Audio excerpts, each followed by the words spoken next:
Hey there, what's up? In this video, I'll give you a quick guide on how you can send crypto to Changelly.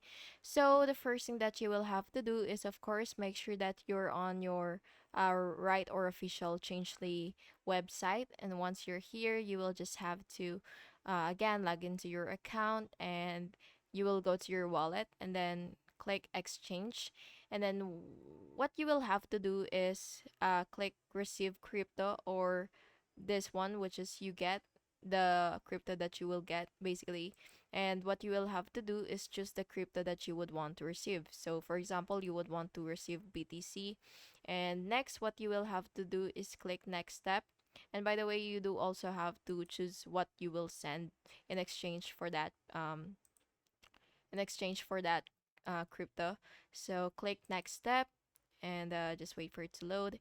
And now that you're here, you will have to just, paste your destination address, which is the BTC, and then the refund address. And it is optional, but to receive a refund in case of an issue, you will have to add that address.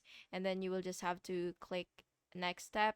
And basically, after that, you will make a payment and then you will send the crypto that you would like to exchange the wallet address you see on the screen.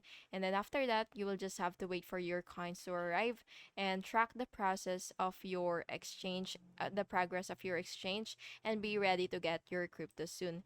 And yeah, that's basically how you do it. And I hope you found this video helpful. And if you did, please make sure to like and subscribe for more videos like this. Thank you and have an awesome day.